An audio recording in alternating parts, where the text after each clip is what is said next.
জানুয়ারির 1 তারিখ থেকে নিয়ে একেবারে 20 তারিখ পর্যন্ত, মানে জানুয়ারি মাসে আমরা বিভিন্ন রকম পিকনিক করি এবং কি করি, গান বাজনা বাজিয়ে থাকি, তাই না? এগুলো তো ইসলামে হারাম। এবং এই যে যুবক যুবতীদের অগাধ মিলামিশা, এগুলো ইসলামে মোটেই জায়েজ নয়। আপনি দলিল দেখেন, জামে তিরমিজি হাদিস সুস্পষ্টভাবে রাসূলুল্লাহ সাল্লাল্লাহু আলাইহি ওয়াসাল্লাম বলেছেন, জামে তিরমিজি হাদিস নম্বর 1171 নম্বর হাদিস, যে লা ইয়াখলুওয়ান্না রাজুলুম বিইমরাতিন ইল্লা কানা সালিসুহুমা শাইতান।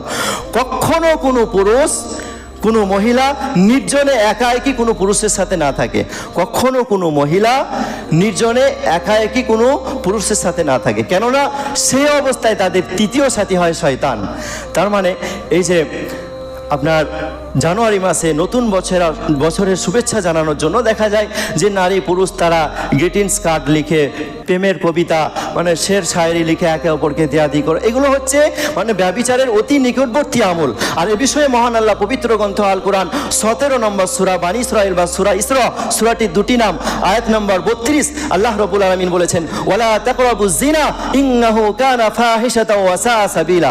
তোমরা জিনা ও ব্যভিচারের নিকটবর্তী হয়ো না, নিশ্চয়ই তা ঘৃণা ও অসৎ পথ।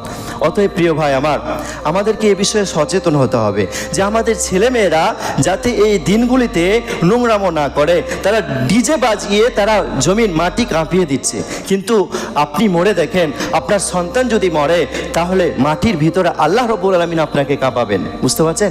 অতএব ভয় করুন, এ সমস্ত বিষয় থেকে আপনি সচেতন হন, যাতে আপনার সন্তানকে কড়া দৃষ্টি দিয়ে রাখুন, আপনার সন্তান যাতে বের হতে না পারে, এই সমস্ত নোংরা কাজ করতে না পারে।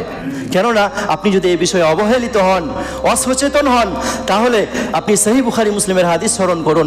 রাসূলুল্লাহ সাল্লাল্লাহু আলাইহি ওয়াসাল্লাম বলেছেন যে আলা কুল্লুকুম রা, শুনে নাও তোমরা প্রত্যেকেই দায়িত্ববান, ওয়া কুল্লুকুম মাসউলুন আন রাইয়াতি, এবং কাল কিয়ামতের মাঠে প্রত্যেকেই নিজ নিজ দায়িত্ব সম্বন্ধে জিজ্ঞাসিত হতে হবে, বুঝতে পারলেন?